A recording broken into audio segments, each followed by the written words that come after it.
J'ai eu, avec mon épouse, pas mal de questions ces derniers temps par rapport aux événements qu'on a passés et qui étaient tous axés sur notre relation avec Hachem, notre Emouna. Est-ce qu'avec des événements pareils, la Emouna doit être un petit peu abîmée, un petit peu écorchée? Qu'est-ce qu'on fait? Qu'est-ce qu'Hachem attend de nous par rapport à tout ce qui se passe? Alors j'ai trouvé bon de axer un commentaire sur la Torah à partir donc de ce qui s'est passé historiquement, mais qui est tout à fait toujours très actuel. Dans la paracha de cette semaine, la paracha de Bo, qui va nous décrire les 3 dernières plaies qui vont s'abattre sur l'Égypte. Alors on va fonctionner de la façon suivante. On va d'abord essayer de comprendre le concept des plaies, le premier plan, et dans un deuxième plan, on essaiera de faire une focalisation sur la 9e plaie, l'avant-dernière plaie, la plaie des ténèbres, qui va nous amener pas mal d'informations essentielles. N'hésitez pas à prendre les documents, ce sera plus simple pour lire. Alors, premier des points, vous savez qu'on a eu 10 plaies.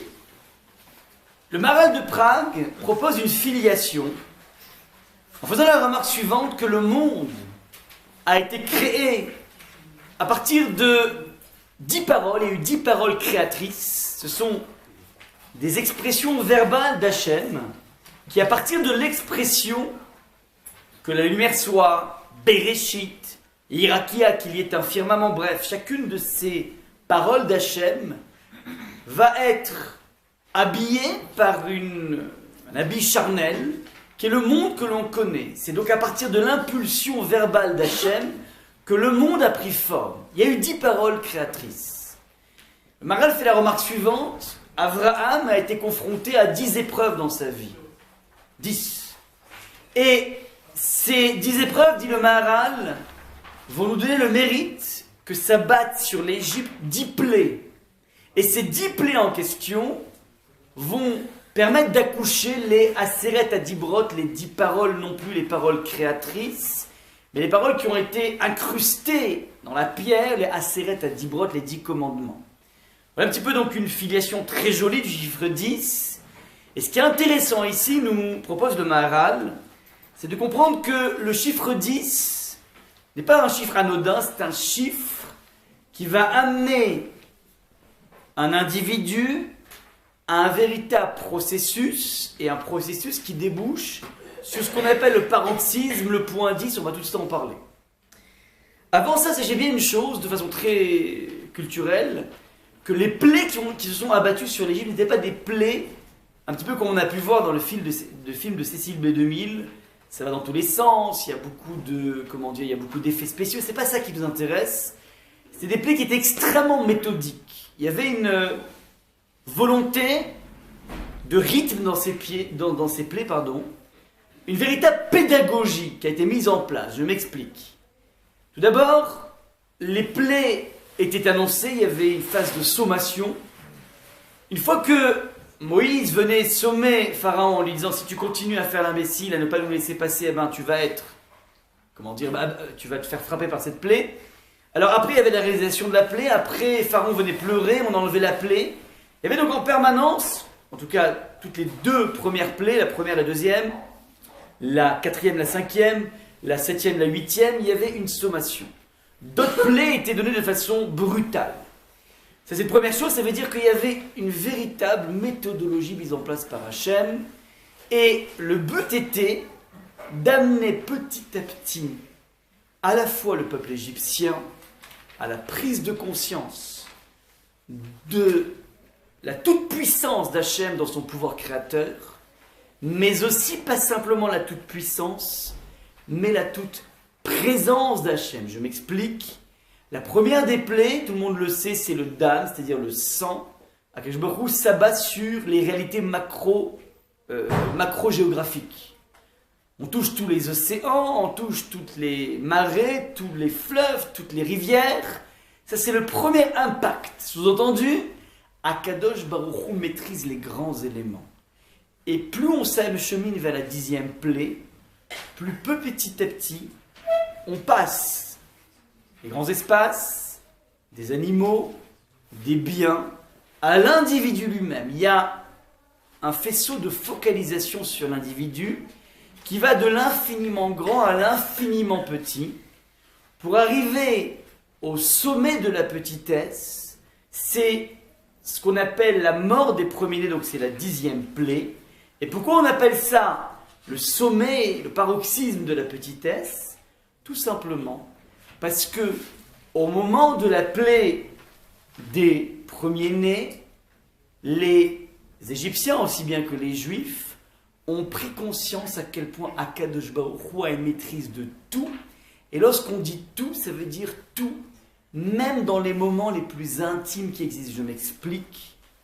Dans les familles égyptiennes classiques, étant donné que les hommes et les femmes pratiquaient de façon presque culturelle l'adultère, alors lorsque il y avait dans une famille, imaginons il y avait 5 garçons dans une famille, il y avait un aîné qui était présupposé être l'aîné, c'était jamais celui qui mourait. Celui qui mourait, c'était toujours le 3e ou le 4e. Pourquoi? Parce que bien qu'il était aîné par rapport à sa mère, puisque c'est le premier enfant qui est né, qui a ouvert la matrice de sa mère, étant donné que le papa n'était pas son père présupposé, mais le facteur ou quelqu'un d'autre, alors le premier, le 2e, le 3e ne mouraient pas. Il n'y avait que le 4e, par exemple, qui mourait et qui mettait en exergue le fait que les premiers avaient été conçus avec quelqu'un d'autre. Lorsque les femmes égyptiennes ont vu que dans chacune des familles, le présupposé aîné n'était pas celui qui a été frappé, ils se sont dit, mais c'est pas possible, Akadosh Baruch Hu, il est capable de transformer les grands espaces, il est capable d'amener des sauterelles, il est capable d'amener des grenouilles, il est capable d'amener la peste dans le bétail, il est capable d'amener des ulcères, donc on focalise à l'intérieur de l'individu. Il est même capable de pouvoir discerner quel est le spermatozoïde qui a ovulé ou qui n'a pas ovulé, mais ça c'est quelque chose qui est complètement incroyable. Là, ils ont pris conscience de la toute-puissance d'Hachem. Ça c'était donc la preuve par 10 qui permet d'amener au bout de... Vous savez combien de temps ont duré les plaies? 1 an. Il y a eu 1 an de formation dans un stage pour se reconnecter avec la toute-puissance du divin. Ça c'est au niveau des Égyptiens. Et évidemment au niveau des spectateurs juifs, eux aussi ont petit à petit réamorcé la pompe pour petit à petit recomprendre, ressaisir et de nouveau rentrer dans le monde de l'émotion par rapport à la présence d'Hachem. Pourquoi je vous dis ça maintenant? Parce qu'il est extrêmement important de comprendre qu'on peut s'appeler des gens qui croient en Hachem, mais sachez que la croyance en Hachem est un muscle qui doit se travailler au quotidien. Le monde ne se divise pas entre ceux qui croient et ceux qui ne croient pas. C'est pas comme ça que ça fonctionne. C'est une première division, mais parmi ceux qui croient, il y a une grande division qui est la suivante. Ceux qui sont dans une sorte de croyance comme une sorte de rythme de croisière et qui n'entretiennent pas ce niveau, et lorsqu'on n'entretient pas ce niveau, petit à petit ils se fanent, et ceux qui dans leur quotidienneté essaient par l'observation de plusieurs choses, on va voir de quoi il s'agit, d'enrichir le niveau de Emouna, le niveau de confiance en Hachem. Il y a plusieurs canaux dans la vie qui peuvent nous permettre de palper le divin. Le premier des canaux est le suivant, c'est le canal le plus historique et le plus classique, c'est l'observation de la nature. Malheureusement, nous qui vivons dans des villes comme Paris, on n'a que très peu de temps et très peu d'occasions de venir observer la nature pure et dure et se rendre compte à quel point la nature enferme en elle une harmonie incroyable. Et cette harmonie, lorsque tu réfléchis un petit peu à la complexité de chacune des feuilles, chacune des roses, de tous les phénomènes naturels, alors petit à petit, en posant bien ton regard, tu peux petit à petit rentrer de ce monde intellectuel vers un monde de l'émotion. C'est un des billets qui est utilisé par beaucoup de grandes personnes. Il y avait un grand maître qui s'appelait le Rav Gedela Nadel, qui était le plus grand maître de sa génération. C'était l'élève direct du Chazon Ish. Et lui, un jour, il est allé marier un élève à New York. Il est parti donc de Tel Aviv, de Bnei Brak. Il est parti à New York pour aller marier un élève. Une fois qu'il est retourné en avion, il est passé par Sao Paulo, donc le sud de l'Amérique du Sud. Alors ses élèves lui ont dit, mais écoutez Rav, j'ai l'impression que vous ne connaissez pas très bien la géographie, mais pour passer de New York à Tel Aviv, tu n'as pas besoin de piquer vers le sud et remonter, tu peux aller directement à New York-Tel Aviv. Alors le Rav leur a dit, écoutez, vous ne savez pas à qui vous parlez là. Je connais parfaitement la map monde, je connais très bien mon géographie, vous n'avez rien compris. Je veux m'arrêter à Sao Paulo. Pour aller voir l'équipe du Brésil? Non. Je vais m'arrêter là-bas, je veux aller louer là-bas un planeur avec un pilote et je veux à tout prix surplomber la forêt amazonienne. Il dit pourquoi? Il dit parce que, vous savez que c'est une forêt aussi grande que la France. Il dit parce que tant que j'ai pas vu la forêt amazonienne, il me manque quelque chose dans l'acception de la grandeur d'Hachem. Ça c'était le témoignage d'un des plus grands maîtres de sa génération, une personne qui avait une vélocité incroyable dans tout le Talmud, qui connaissait toute la Torah entièrement. C'est capable de dire, voilà, je vais encore trouver des sources d'émotions inédites dans le spectacle de la nature. Ça, c'est un premier canal. Un deuxième canal est essentiel lorsqu'on veut se rebooster dans la confiance en Hachem. Alors, il s'agit tout simplement de ne pas faire un examen de la nature cette fois-ci, mais un examen de l'histoire. Akadosh Baruch Hu se dévoile à travers l'histoire, et je ne dirais qu'une citation. Une citation non pas d'un rabbin, mais d'un non-juif. Un maître de la littérature qui s'appelle Mark Twain, littérature américaine, et qui a écrit dans ses pensées la phrase suivante. Il déclare que pour lui, la plus grande preuve manifeste de l'existence de Dieu, c'est le fait, dit-il, qu'il existe encore dans le monde un juif. La présence d'un seul juif dans le monde est pour lui révélatrice de l'existence de Dieu. Dans quelle mesure c'est révélateur? Il dit c'est pas possible qu'un peuple qui a tellement été spolié, tellement été exterminé, tellement été déconnecté de sa source, de son pays, de son temple, et ceci pas par des simples guérillas, mais par des plus grandes puissances qui se sont acharnées à nous enterrer vivants. Il se trouve qu'on a toujours réussi à rebondir à travers les siècles. Il dit, pour moi, ça prouve qu'Hachem existe. C'est une lecture géniale, je trouve, qui permet tout simplement d'avoir un regard éclairé sur l'histoire aisée, mais c'est quand même incroyable, c'est vrai. On est haï, on est banni, on nous montre du doigt à n'importe quelle occasion, quoi qu'il se passe. On nous resserre le conflit israélo-arabe qui est devenu le magnifique prétexte pour toutes les plus grandes abominations. On connaît un petit peu toute l'hypocrisie de l'Europe dans laquelle on se trouve par rapport à ça. C'est vrai, tu peux regarder ça de façon dire mais c'est pas possible, pourquoi on s'acharne sur nous? Tu peux aussi prendre le contre-pied et te dire mais de toutes les façons, ils ont beau s'évertuer à essayer de nous détruire, on va essayer de se défendre, mais une chose est sûre, je connais la fin du feuilleton, je connais la fin de l'histoire. Ve'ish amdala avotenu velanu, Akadosh Baruch Hu nous a toujours sauvés. Il y a tous les ans, toutes les générations, un tyran, un despote qui se lève pour nous détruire. On a quitté Ahmadinejad, on se retrouve avec des Daesh. On avait quitté Yasser Arafat, on avait retrouvé Ismaël Haniyeh et Imar Shema Vezicham. On a eu systématiquement en face de nous des personnes qui ont passé leur temps à essayer de dire on est encore là, dit, comment il s'appelle, Mark Twain. On a enterré les plus grands de nos oppresseurs. Ils n'ont laissé que des ruines. Et nous sommes encore là, de façon vivante, dans une connexion incroyable au niveau communautaire, au niveau respect des mitzvot, au niveau respect de ceci, quel que soit notre niveau de religiosité, il existe un poumon en permanent qui s'appelle le peuple juif. Ça, c'est donc une deuxième canal, un troisième canal. Et ça, je vous invite en permanence à y goûter pour palper la présence de Kadosh Baruch Hu.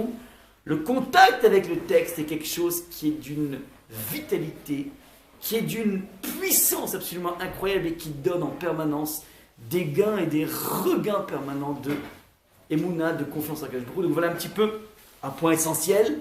Il a fallu historiquement l'interférence et l'intervention d'Akadosh Baruch Hu pour qu'on se reconnecte avec ses vérités, avec ses réalités, avec l'émotion liée au fait qu'Akadosh Baruch Hu est le Boreolam et le maître du monde. Ça, c'était donc le premier point. Deuxième point que je voulais dire par rapport aux plaies, Je vous ai isolé une des plaies juste pour vous montrer la subtilité d'un Rashi. C'est juste un exercice par rapport à Rashi. Le texte nous dit dans la 5e plaie, c'est la plaie des sauterelles.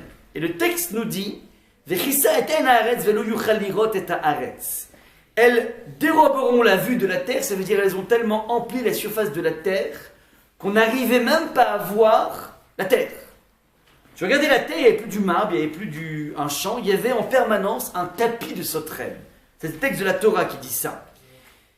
Et l'on ne pourra plus apercevoir la terre, donc c'est le texte, le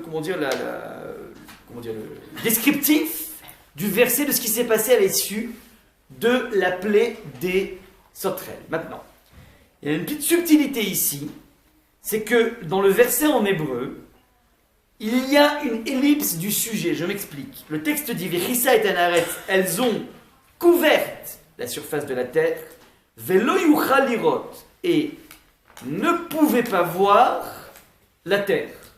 Il manque un sujet.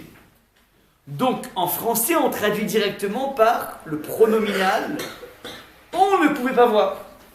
Vous êtes d'accord? Ça veut dire, il manque un sujet, on traduit immédiatement, ça veut dire « ne pouvait pas voir », ça veut dire « on ne pouvait pas voir ». Ouais, ça c'est la traduction classique que vous avez ici dans le texte en français, et l'on ne pourra plus apercevoir la terre. Maintenant, Rashi intervient et pointe du doigt cette anomalie. Et il traduit Rashi de la façon suivante. L'on ne pourra plus, dit Rashi, celui qui voit ne pourra plus voir la terre. Il introduit, il insère ce sujet en disant Velo yuchal, c'est quoi Velo yuchal? C'est Haroe lo yuchal. C'est celui qui a envie de voir, il ne pourra pas voir. Et dit Rashi, le texte s'exprime de manière elliptique, le sujet étant sous-entendu. Donc je répète. On avait, nous, d'emblée, en lisant le verset, donné une traduction pronominale. On ne pouvait pas voir le on pronominal, le nom, c'est un fait, on ne peut plus voir. Rashi te dit, celui qui voit ne pouvait pas voir. À votre avis, en quoi Rashi a amené à inventer la poudre ici? En quoi il y a quelque chose d'extraordinaire que dit Rashi? C'est super subtil, c'est pas évident de trouver ça, il faut... Le commentaire à qui je fais référence, c'est le Sfat Emet, c'est un grand maître de la Chassidoute. Donc je répète, on a a priori un ellipse du sujet. Le verset se comprend de lui-même parce que très souvent il y a des ellipses. Et Rashi prend soin de te dire, tu sais quoi? Celui qui voit, Aroé, il ne pouvait pas voir. Ok, merci, j'avais compris. Pas besoin de toi, Rashi. Tu as compris? Elle recouvre toute la terre, donc en fait, tout est invisible. Qu'est-ce que rajoute Rashi en ajoutant un sujet qui n'est pas marqué dans la Torah, qui est sous-entendu, mais ça va sans le dire, ben voilà, ça va sans le dire, et puis c'est tout, il n'y a pas besoin de la rajouter. Il y en avait aussi qui ne voulaient pas voir. Pardon? S'il précise, c'est ceux qui voulaient voir, il y en avait aussi qui ne voulaient pas voir. Pas mal, voilà, pas mal. En tout cas, on a ici, la piste est bonne, on a ici un sujet actif qui a envie de voir, et qui ne peut pas voir, qui est quelque chose de plus engageant que le on pronominal. On ne pouvait pas voir. On, c'est une généralité. Voilà, comme il fait chaud. Ouais. Quand tu dis j'ai chaud, c'est pas pareil que il fait chaud. Tu vas dire, bon, c'est pas tellement différent. Un implique l'autre. Comme il fait chaud, donc j'ai chaud. Mais, ce que je dis pas là, c'est quelque chose qui est plus engageant. Alors, le Sfat Emet dit un truc exceptionnel qui dit la chose suivante. Celui qui avait envie de voir la terre, il n'y arrivait pas. Ça veut dire quoi, il avait envie de voir la terre? Ça veut dire que on vit tous dans la vie, dans une vie qui est orchestrée avec des causes et des conséquences. Et j'ai loupé mon bus parce que je suis arrivé trop tard. Et pourquoi je suis arrivé trop tard? Parce que j'ai mis mon réveil trop tard, ou bien je l'ai mis à la bonne heure, mais manque de peau, j'ai un petit peu trop languiné dans le lit. Et maintenant, vous savez pourquoi j'ai un peu trop languiné dans le lit? Parce que peut-être qu'il y a des raisons psychanalytiques de mon enfance qu'il faut que... C'est-à-dire, quel que soit le phénomène dans la vie, on cherche des causes et des conséquences. Ça, c'est les causes en amont. Donc on va chercher éventuellement, celui qui a envie de chercher, va trouver des causes très très profondes depuis l'enfance, d'un réveil qui faisait peur, j'en sais rien, ouais. C'est pas ce qu'avait dit mon psy, vous inquiétez pas. Et en aval, j'ai raté mon bus, donc je vais rater le contrat, donc je vais être mal vu par ma direction, bref, tout ça. Donc ça, c'est le monde qui tient par un système de causalité naturelle. Cause, effet, cause, effet, cause, effet. Le texte dit, on a tellement été démantelé par ces plaies qui venaient dans tous les sens, que le monde rationnel n'existe plus. Celui qui a envie de trouver un système de cause à effet, il est déconnecté. Ce tapis de sauterelles est là pour te déconnecter de ta situation dans laquelle tu dis, dans la vie, j'ai les pieds sur terre. Donc dans ma vie, j'ai une échelle qui me permet de pouvoir analyser tous les phénomènes avec mon cerveau. Eh bien ça, c'est une chose, c'est qu'à partir de maintenant, une fois que Kadosh Baruch Hu reprend le contrôle du monde, tu n'as absolument aucune espèce de certitude. Ouais. Tu n'as absolument aucune espèce de tranquillité. Et donc il ne te reste plus qu'une seule chose. Soit tu déprimes, parce que tu es dans un monde instable, comme beaucoup le font, soit tu décides de te remettre totalement dans les mains du Créateur. Ça, c'est un petit peu, petit à petit, l'éducation, au bout de quelques mois, que les Bnei Israël ont mis en place. Si aujourd'hui, on sent une zone de chamboulement avec des centaines de points d'interrogation, partir en Israël, pas partir en Israël, quel type de boulot, quel type d'études, l'événement, la tragédie qu'on a vécue et qui fait suite à d'autres tragédies, nous a plongé dans un monde d'interrogation incroyable. On peut rester dans cette sinistrose, on peut rester dans une sorte de vie totalement ankylosée par ces événements, ou bien on peut décider au contraire de se dire, ok, j'ai plein de points d'interrogation, mais ce n'est pas pour autant que je vais arrêter d'avancer. Et au contraire, peut-être ces points d'interrogation sont là pour me dire, ton système était un système qui était un peu trop stable, on ne le souhaite pas, mais en tout cas, une chose c'est qu'il est un peu stable, et il faut peut-être un peu plus te référer à Kadosh Baruch Hu. Un petit peu comment on peut, dans un monde de chamboulement, qui te déconnecte de l'ordre normal des choses, qui t'amène d'un coup à te jeter un peu plus dans les bras de la Providence. Voilà un petit peu une des facultés de réagir. Ce qu'ont pu vivre les Égyptiens, ce qu'ont pu vivre à titre d'observateur les Juifs, c'est ça qui s'est passé. Troisième point par rapport au play au niveau général, c'est, comment dire, l'enseignement exceptionnel du Maharal de Prague. Le Maharal de Prague va rendre compte pourquoi on a besoin d'arriver à 10. Il dit que 10, la 10e épreuve d'Abraham, c'est être capable de donner son fils en sacrifice. Maintenant, le Maharal appelle ça le dévoilement, je le dis en hébreu, on va traduire, de ce qui s'appelle la Amitat Atzmo, la vérité de lui-même. Ouais, ça sonne un petit peu comme des films, mais c'est pas ça. La vérité de lui-même. Lorsqu'on touche à Yitzhak, qui est le fils d'Abraham, ce n'est qu'à partir de ce moment-là où on touche à ce qui s'appelle Abraham dans toute sa vérité. Tant qu'on n'est pas arrivé à ce stade d'épreuve pour Abraham, alors on est dans une sorte d'un Abraham qui est un Abraham qui n'est pas encore lui-même.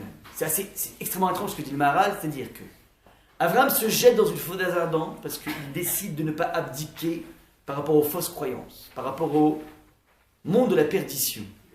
Et là, nous dit le Maharal, c'est pas encore Abraham. C'est Abraham dans une conscience de monothéisme, mais on n'a pas encore touché le point crucial de Abraham. Abraham est installé depuis, il a 75 ans. Hachem lui dit, tu sais quoi mon ami, 75 ans maintenant tu t'en vas, tu crées vers un autre, nouveau monde, que je te montrerai, tu quittes tout le monde.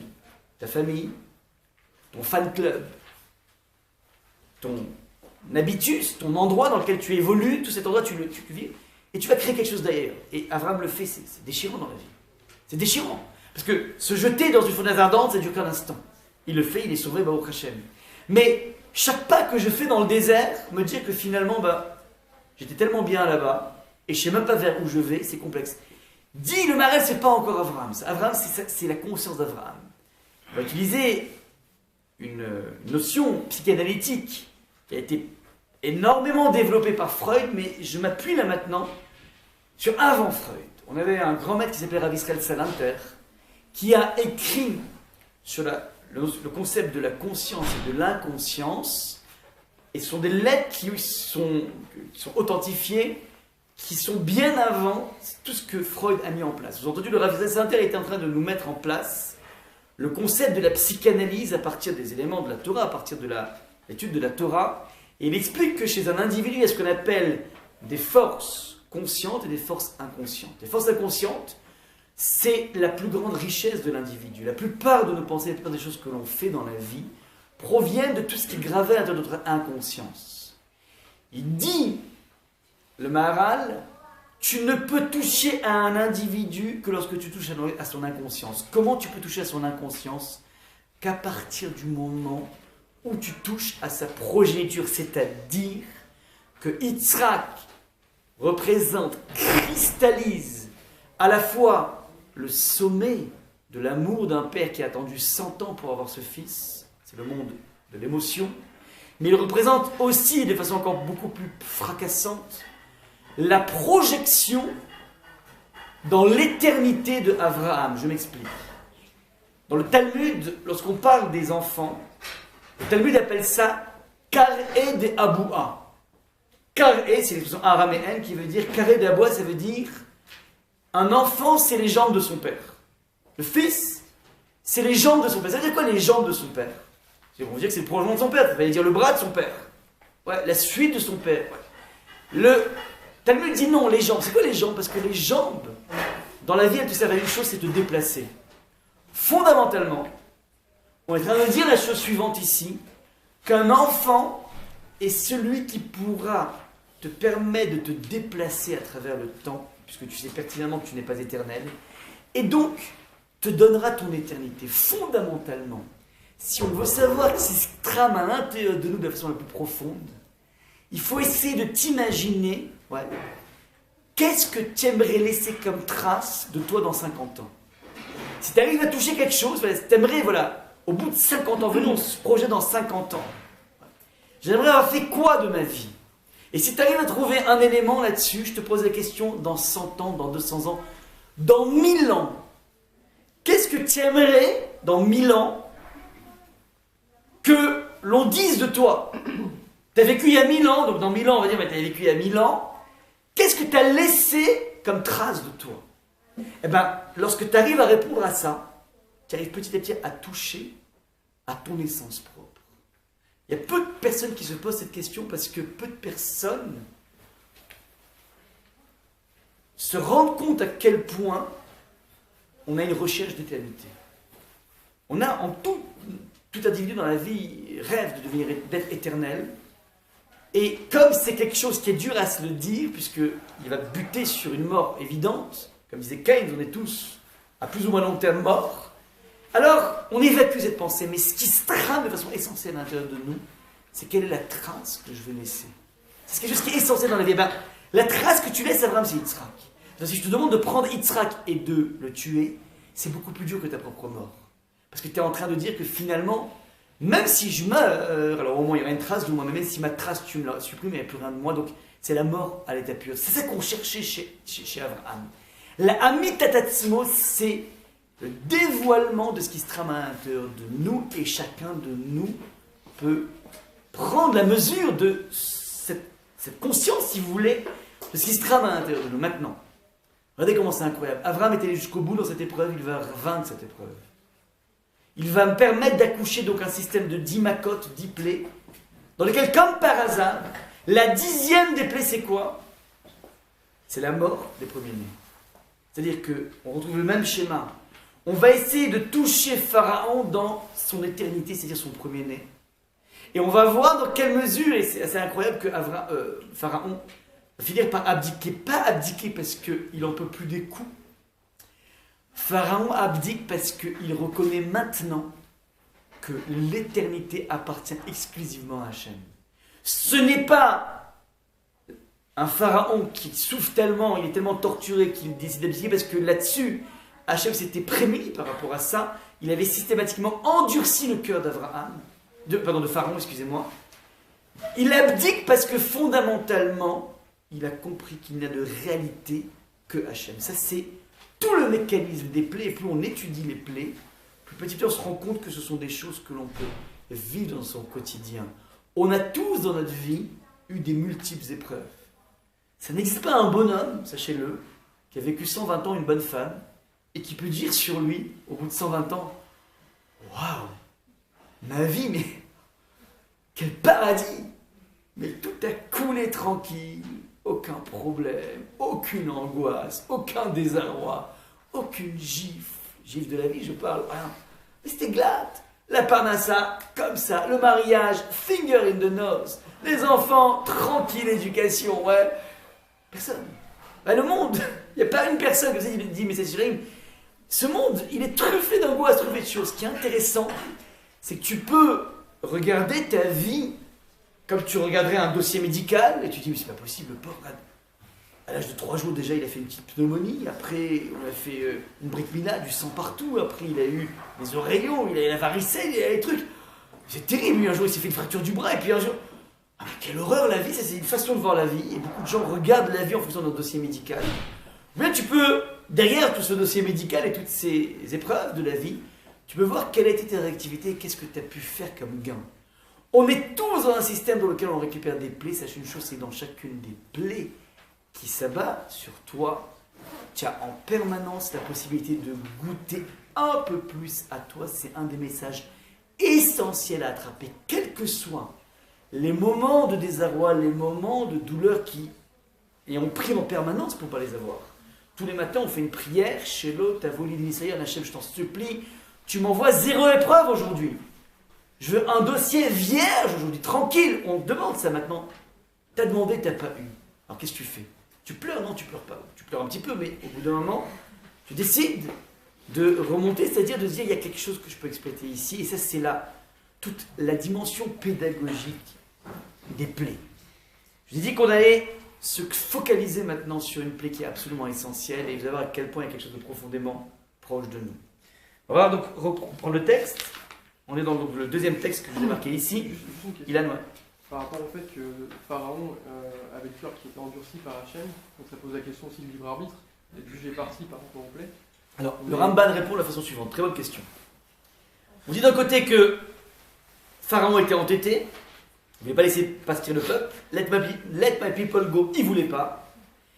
Au début, puis après, Akadosh Baruch Hu, on a fait son instrument. C'est-à-dire que c'est pas lui qui voulait pas, c'est Hachem qui l'empêchait de vouloir. Donc on demande, mais où est le libre arbitre? Alors, le Ramban explique de façon merveilleuse la chose suivante. Plus les plaies ont avancé, plus il souffrait. Plus la raison pour laquelle il aurait laissé passer les Hébreux, c'est parce qu'il souffrait. Mais ça, il ne veut pas ça, Hachem. Il veut qu'il laisse partir les Hébreux parce qu'il abdique sur le fait que c'est Hachem qui est le boss. Donc, il endurcit le cœur de Pharaon pour ne pas abdiquer par rapport à ça. Et si je vois que malgré le cœur endurci, il abdique au niveau de la 10e plaie, ça veut dire que c'est pas par la douleur, mais c'est parce qu'en fait, il arrive au bout du raisonnement, il est capable d'abdiquer. Donc c'était juste un rééquilibrage pour ne pas qu'on ait une acceptation artificielle. Donc c'est une véritable éducation de Pharaon. Il y a des plaies pédagogiques qui montraient la supériorité de Dieu, on est bien d'accord, ouais. Par rapport au naturel. Mais on peut pas aussi considérer que par rapport au premier-né, Dieu a abandonné. Par rapport au premier-né, Dieu a abandonné Pharaon, ne lui a plus donné son placebo par rapport à la douleur, etc. Pour, non, parce qu'il était déjà dans une portée de cœur durci. Donc c'est ça qui dit Ramad, c'est très joli, ça veut dire que c'est pas une marionnette. Ouais, c'est pas une marionnette du tout. Bon. Maintenant, on va lire le texte, et je vous demande de faire bien attention à ce qui est marqué, parce que ça a des incidences essentielles. Donc Hachem s'adresse à Moïse, et on va arriver donc à la 9e plaie. ויאמר השם על משה נטה ידך על השמיים ויהי חושר על ארץ מצרים וימש חושר. Et là, il dit à Moïse, dirige ta main vers le ciel et des ténèbres se répandront sur le pays d'Égypte, des ténèbres opaques. Donc, je répète, il propose donc que s'abatte un monde sans lumière, mais attention, le texte, je voulais marquer en rose, fuchsia, veyamesh rocher. Et on pourra palper. Mamash en hébreu, ça veut dire vraiment, pour de bon. Mamash, vraiment, ouais. C'est une réalité, oui. Donc, on va pouvoir palper le rocher. Ça veut dire quoi, à votre avis, palper le rocher? L'obscurité. L'obscurité, c'est une absence de lumière, normalement, donc en fait, ça ne se palpe pas. Un petit peu comme dans l'expression anglaise, c'est un brouillard à couper au couteau. Comme ça, on dit, je crois, non, c'est ça? Ouais, c'est un truc à couper au couteau. Oui, mais bon, c'est juste l'imagé. Ouais, c'est juste, c'est dense. Mais ça veut dire quoi, Veyamesh? Tu peux prendre une sorte de morceau d'obscurité. C'est bizarre comme expression.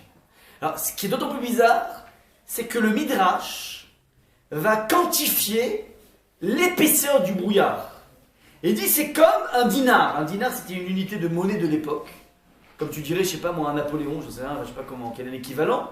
Ouais, c'était épais comme une pièce d'un dinar. Bizarre ça. de rentrer dans des détails aussi bizarres. Deuxième chose, je continue. Ça, c'est ce que Hachem annonce à Moïse. Moïse s'exécute, verset numéro 22. Moïse dirigea sa main vers le ciel, et d'épaisses ténèbres couvrirent tout le pays d'Égypte durant 3 jours. Donc 3 jours, extinction de feu. On continue. La description ne s'arrête pas là. Le texte nous dit, regardez bien les 2 éléments en vert. On ne se voyait pas l'un l'autre, et nul ne se leva de sa place durant 3 jours, mais tous les enfants d'Israël jouissaient de la lumière dans leur demeure. Je répète, l'Oraouish et Echav, un homme n'arrivait même pas à voir son frère, et on n'arrivait pas à tout simplement se lever de sa couche, là où on était, pendant 3 jours. Et paradoxalement, tous les bénis Israël, les enfants d'Israël, eux, jouissaient d'une lumière dans leur demeure. Je fais des remarques à faire par exemple, avant que je prenne le micro. Ça vous paraît clair pour l'instant, ça va? Alors, juste une petite remarque au niveau de ce qui est marqué. Le texte a besoin de nous amener 2 incidences de cette obscurité. On aurait pu en rester là en disant, voilà, il y avait une obscurité palpable. Mais le texte a besoin de préciser, attention, on n'arrivait pas à voir son frère, primo. Secondo, nul ne se leva de sa place.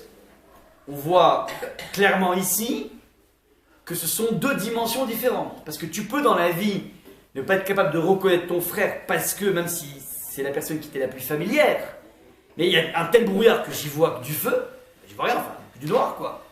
Premier niveau. Il y a un deuxième niveau qui est, je sais pas s'il est plus grave ou pas, peu importe, mais en tout cas, j'arrive même pas à me lever. C'est tellement un noir angoissant que le bonhomme, il sort pas du lit. La bonne femme reste coincée au lit parce que, mais je tourbillon, c'est pas possible. Je vois rien, je maîtrise rien. Et des fois dans la nuit, quand on se réveille, c'est vraiment noir, même si on connaît notre maison, alors comme ça, il y a d'un coup une angoisse, tu te dis, mais attends, mais où je suis exactement ici? Ouais, il y a des moments que, là, apparemment, pendant 3 jours, les bonhommes, ils restaient plantés. Donc, on a ici, a priori, 2 niveaux d'incidence de cette obscurité. On est d'accord avec cette analyse ou pas? Pour l'instant, c'est juste une analyse toute simple du texte, quoi. Le texte nous présente 2 choses, donc on les fait. Maintenant, autre remarque, dernière remarque. On te dit, cette chute vertigineuse, où le Chol Béné Israël aya or b'mojotam. Les Béné Israël, eux, les enfants d'Israël, eux avaient de la lumière. Avaient de la lumière b'mosh votam dans leur demeure. À votre avis, pourquoi on a besoin de préciser dans leur demeure? Fallait me dire, eux, ils avaient la lumière, et les autres, non. Quelle est la nécessité de préciser que la lumière se trouve dans la demeure? Non, c'est pas obligé de rester dedans. Non. Puisque eux véhiculaient la lumière, par exemple, dans le sang, pour le sang, ouais, toutes les eaux qui étaient égyptiennes étaient du sang. Donc comment ils ont bu? La réponse très simple. Ils étaient obligés d'acheter de l'eau des Juifs. Donc c'est vachement intéressant, ça veut dire un Égyptien qui puise dans un robinet de l'eau, c'est du sang. Un Juif arrive juste après, il puise de l'eau, c'est de l'eau. L'Égyptien pique le gobelet du Juif pour boire de l'eau, c'est déjà du sang. C'est infernal. Malédiction. Maintenant, si tu payes, c'est bon. Ouais, donc on dit que les Juifs sont enrichis de façon incroyable. À ce moment-là, ils ont récupéré toutes leurs heures. C'était même pas des RTT, hein, c'était toutes les heures de travail. Ils ont tout récupéré à ce moment-là, ouais. Bon, ça veut dire que tu véhicules avec toi cet aspect miracle. Donc, il y a apparemment le verset a envie de nous faire comprendre que la lumière jaillit dans un foyer, dans leur demeure. Alors, on va compliquer cette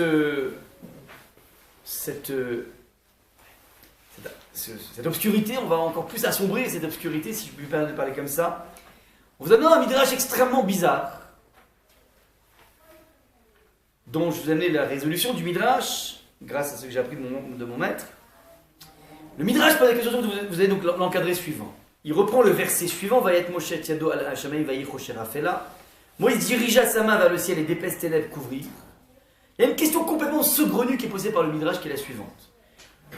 D'où vient l'obscurité? Je me rappelle des sketchs de Boujna. D'où vient le vent? Ouais, l'enfant qui pose à sa mère la question. Mais là, tu vois, le midrash, il est beaucoup plus avant les comiques. Il dit d'où vient l'obscurité? Et vous allez voir, incroyable. Le midrash répond, c'est l'objet d'une divergence d'opinion entre Rabbi Yehuda et Rabbi Nechemia. On a deux grands maîtres de la Mishnah, on est au IIe siècle, qui vont se déchirer avec crêper le chignon pour savoir d'où vient l'obscurité. Le premier Rabbi Yehuda déclare que l'obscurité vient du ciel, c'est-à-dire la provenance de cette masse d'obscurité palpable, ça vient de là-haut, du ciel. Pourquoi? D'où il sait? Comme le dit le roi David dans les psaumes, il y a un verset qui est le suivant: Yachet rocher citro sevivotav sukato. Dieu mit l'obscurité comme cachette, comme un abri autour de lui. Donc je répète, Hachem a une sorte de couverture d'obscurité qui est comme une sorte d'abri derrière lequel il se planque. Ça, donc, puisque le texte parle qu'il existe donc ce manteau d'obscurité dans lequel Hachem se planque, et ce manteau s'appelle le rocher à l'obscurité, donc on en déduit, c'est David qui parle, on en déduit que l'obscurité qui s'est abattue sur l'Égypte, c'est finalement ce manteau qui a été déversé sur l'Égypte. C'est là donc la lecture de Rabbi Yehuda, maître de la Mishnah. Deuxième avis, dans le débat, Rabbi Nechemia propose la chose suivante, dit que l'obscurité vient de l'enfer. Il n'y a pas d'en haut, il y a d'en bas. Comme le dit Job, donc il a même un verset de Job, la terre s'est obscurcie comme une brume, un enfer sans ordre. Donc je répète, Eretz efata kemo ofel, salmavet velos dari. La terre s'est obscurcie, donc Job qui fait une référence au concept d'obscurité, est en train de nous dire un enfer sans ordre, comme une brume. Il est en train de nous dire que finalement tout ceci vient du noyau de la terre, c'est ce magma, cet enfer qui est venu remonter à la surface, et c'est de là que vient le rocher. Donc je répète, ce midrash complètement bizarroïde, différentes opinions. D'où vient l'obscurité? Le premier va dire, c'est là-haut, c'est le fameux manteau d'obscurité que Hachem utilise pour se cacher. Et Rabbi Nechemia dit non, pas du tout, il vient d'en bas. Rabotai, à quoi ça rime? Cette différence d'opinion, mais ce qui m'intéresse, c'est les conséquences des choses. D'où ça vient, c'est pas ça qui est important. Il y a une plaie qui s'abat, quelle est la structure moléculaire des plaies, mais peu importe. À quoi jouent ces deux maîtres de la Mishnah? Alors, bon, là, vous nous avez expliqué la chose suivante. On va commencer par le premier. Rappelez-vous qu'on a vu dans le verset qu'il y avait deux conséquences aux plaies. La première, c'est qu'on n'arrivait même pas à voir son propre frère. La deuxième, c'est qu'on restait scotché là où on était.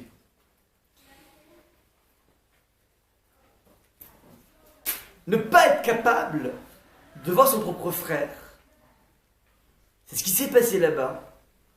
Et c'est à mettre en relation avec l'opinion qui pense que fondamentalement, l'obscurité jaillit des ténèbres, jaillit du Gehinnom, jaillit de l'enfer, jaillit de la terre. C'est-à-dire, dans la société la plus avancée de l'époque, qui a eu la réussite la plus flamboyante. Vous savez que l'Égypte d'antan, on découvre chaque jour, chaque décade, des choses sur l'Égypte qui nous laissent quoi? Qui nous montrent à quel point ils étaient dans une avancée incroyable au niveau économique, politique, architectural, scientifique. On n'arrive toujours pas à comprendre aujourd'hui comment se fait-il que certaines pyramides comportent en elles des pierres dont la densité est tellement grande, donc ils ont un tonnage tellement grand qu'on ne sait même pas comment ils ont réussi à les porter. Ils avaient des techniques scientifiques absolument incroyables, c'était une société d'un achèvement inégalé. Cette société, on va nous dire la chose suivante, est stigmatisée par le verset comme étant une société qui a fait jaillir de l'obscurité, c'est-à-dire la valeur humaine, les hommes, ont été utilisés à des fins techniques de construction pour achever la société, pour achever les villes, pour achever les pyramides. Mais ce qui est assez incroyable, c'est que derrière ce projet flamboyant, on est venu chosifier l'homme. L'homme est devenu une chose. Dans la vie, on peut réaliser des choses, on passe notre vie à réaliser des choses, Mais arrive un moment où il faut être capable d'avoir une communication avec la personne qui est en face de moi, mon propre frère, c'est-à-dire mon premier cercle, mon premier microcosme, une communication qui est top qu'une communication technique. Et vous voyez à quel point, par exemple, aujourd'hui dans les sociétés les plus évoluées, on accouche petit à petit des individus qui se ruent tellement dans leur réalisation au niveau du boulot, au niveau du business, qui fait que la dimension de la communication est quelque chose qui est cantonné à ce qui s'appelle l'utilité, la nécessité technique, à l'instar finalement de la communication de fourmis. Les fourmis ont un mode de communication qui est une communication qui s'appelle technique. Ouais. Comment dire F5, G4, un grain de riz. Ouais. Droite-gauche, tu vas trouver un truc. C'est ça que font les fourmis en permanence. Ils s'échangent des informations qui sont récupérées, qui sont recyclées, qui permettent petit à petit de créer une société super bien organisée, mais fondamentalement, l'Égypte a créé une société de fourmis. Il y a des centaines d'esclaves qui meurent en montant sur les pyramides, on les remplace par d'autres personnes, c'est-à-dire que fondamentalement, c'est un monde qui a une réussite insolente, qui pourtant est en train petit à petit d'enterrer la sève même de l'être humain. Ça, c'est l'obscurité d'en bas, c'est-à-dire que fondamentalement, on a créé un monde sans relation avec l'autre, un monde totalement individuel, le monde dans lequel on se plonge aujourd'hui. Et Akadosh Baruch Hu envoie une sorte d'image qui s'appelle cette obscurité palpable, une obscurité qui te montre fondamentalement que vous n'avez pas réussi à accoucher quoi que ce soit. Vous êtes dans un système de non-communication, et d'ailleurs cette obscurité palpable est quantifiée par un dinar, une pièce de monnaie, c'est-à-dire que fondamentalement les échanges ne servent que comme les pièces de monnaie à créer des échanges de marchandises. Vous voyez un petit peu l'idée sous-jacente du Midrash d'enfermer l'épaisseur de l'obscurité à une pièce, c'est-à-dire finalement la communication n'est pas là pour faire un échange constructif, mais un échange essentiellement technique, à l'instar des pièces qui sont là juste pour permettre un échange de marchandises, pas plus que ça. Voilà un petit peu donc la première dimension. Vous n'avez pas créé entre vous, entre les hommes. Et ça, c'est un point absolument essentiel, puisqu'on amène justement le verset de Job. Job, c'est tout à fait intéressant, est un individu qui était accompli sur tous les points de vue. Et il était réussi sur tous les points de vue. Un jour, le diable est venu voir Hachem en disant « Ouais, je te vante des prières que te fait Job, mais c'est un peu facile dans la vie de prier Hachem lorsque le business, il a une santé insolente. Lorsque le mariage, c'est au top. Lorsque l'éducation des enfants, c'est au top. Lorsque la santé, c'est tip-top. Ouais, c'est facile, trop facile. Voilà, Hachem dit au diable, Satan lui dit « Mon fidèle serviteur Job, tu peux tout lui enlever et tu verras qu'il sera capable de pouvoir continuer à me prier et continuer à me louer. » Il dit « Ah ouais, je peux tout faire ?» Il dit « Oui, t'as un blanc-seing. Tu peux tout lui enlever sauf la vie, évidemment, parce que sinon si tu le tues, on ne peut plus... » À ce moment-là, il va perdre sa femme, il va perdre ses enfants, il va perdre sa santé, il va perdre son business. Il va être dans des états de déprime dans lesquels il maudit la nuit où son père a rencontré sa mère et de là, il est né, il est dans des états... Et en fin de compte, il finit par louer Hachem de façon assez incroyable. Donc alors, certains disent que c'est pas un personnage, c'est une parabole, bref, je ne vais pas dans les détails. Mais il y a un point qui est posé, une question qui est posée par le Rav Yitzhak Hutner, le grand maître, fin du XXe siècle, qui dit c'est quand même bizarre. On voit que tout le long du récit de Yov, il avait des copains avec qui il parlait. 3 copains avec qui il parlait. Il échangeait. Il racontait ses douleurs, son désarroi, ses espoirs déçus. Ouais. Il dit que c'est incroyable, mais le Satan, le diable, ne lui a pas enlevé ses copains. Alors qu'il avait un blanc-seing. Et de là, le Rav Yitzhak Hutner apprend la chose suivante. Il ne lui a pas enlevé ses copains, parce que si tu enlèves ses copains, tu enlèves la vie. C'est un indice que l'enfer, c'est les autres, mais là, nous, on dit que l'absence des autres, c'est l'enfer. Sans un groupe de copains, de copines, dans lequel on peut s'épancher, dans lequel on peut parler vrai, on peut, pas forcément tout dire, mais ce qu'on dit, c'est vrai, et pas simplement une sorte de fatale, une sorte de pellicule, ça c'est la vie. Et s'il n'y a pas ça, il n'y a pas de vie, plus que la mort. Beaucoup d'exemples comme ça. Tout le monde connaît le joueur d'échecs de Stefan Zweig. C'est un individu qui a été mis en prison et dans sa prison, par des nazis, ils l'ont isolé. Et ils l'ont tellement isolé qu'il rêvait que d'une chose, c'est même de pouvoir parler avec un nazi. Pouvoir exprimer quelque chose pour être dans un monde de communication. Et comme on ne lui a pas donné ça, il devient fou, il finit en hôpital psychiatrique. C'est Zweig, c'est Speer, c'est pas lui qui a inventé ça, Speer, c'était faisait partie des tortures qui existaient au Moyen-Âge. Parce qu'on voulait faire parler les prisonniers, on les mettait pendant des mois dans un cachot sans aucune communication. Il y a un tel besoin de communication vraie, authentique, qu'au bout d'un moment, les personnes perdent toute leur humanité, ou bien ils craquent, ils donnent toutes les informations. Ça fait partie des techniques, c'est-à-dire, un homme sans la communication, ce monde de l'Égypte, ce monde de l'homme accompli mais qui n'a jamais communiqué, est un monde qui lui-même a accouché sa perte, son propre obscurité. Et donc, on te dit que vous-même, vous avez sécrété un monde dans lequel il n'y a aucun, vous n'arrivez même pas à avoir votre frère. Et comme vous n'arrivez pas à avoir votre frère, alors je vous plonge dans cet univers pour vous réaliser à quel point c'est un monde qui s'est perdu. Ça, c'est le premier aspect. Ça, c'est l'opinion de Rabbi Yehuda. Pardon, de Rabbi Nechemia.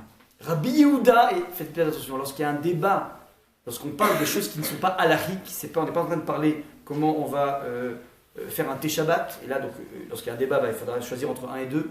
Lorsqu'on est dans le monde de ce qu'on appelle la Haggadah, c'est-à-dire la pensée juive du Talmud, le débat n'est jamais un débat, mais toujours complémentaire.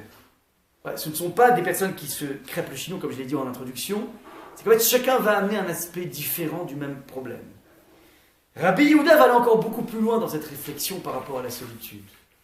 Il dit que ce n'est pas simplement qu'on a accouché un système sans aucune espèce de communication, c'est que dans cette solitude, eh ben, on a accouché en même temps, par voie de conséquence, un système dans lequel on est plongé dans une obscurité qui vient plus de cette fois-ci de la terre, mais qui vient d'Hachem lui-même, c'est-à-dire, qu'on le veuille ou pas, l'homme est né historiquement seul.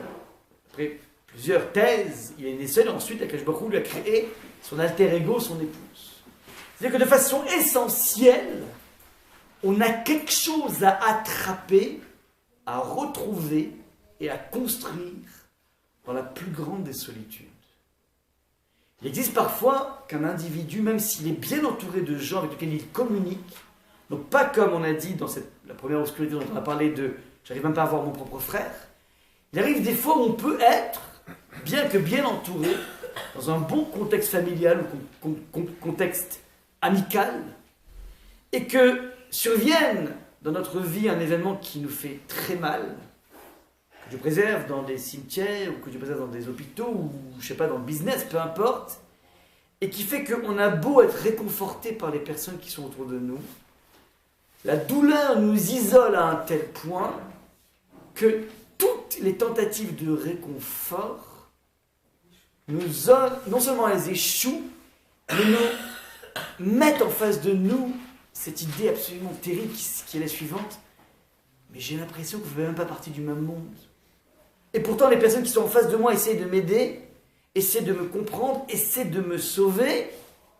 Mais je sens que le fossé se creuse encore plus. C'est un paradoxe assez incroyable, dans lequel je me sens d'une étrangeté mais colossale. Je n'arrive pas à comprendre.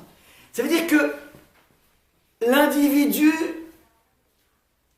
débarque dans un monde d'une telle étrangeté, cette solitude est tellement épouvantable qu'il n'arrive même pas à se laisser consoler, à reprendre le dessus. Et paradoxalement, lorsqu'un individu touche à ce type de crise existentielle, de solitude radicale, il y a un truc assez incroyable qui est le suivant. Soit il bifurque en dépression nerveuse, et vous savez que la France est le pays le plus équipé, malheureusement, en termes d'antidépresseurs. On est les plus grands consommateurs d'antidépresseurs. J'avais vu un reportage sur France Info qui disait qu'il y a à peu près une personne sur 3 en France qui pourrait ou qui devrait être sous Prozac.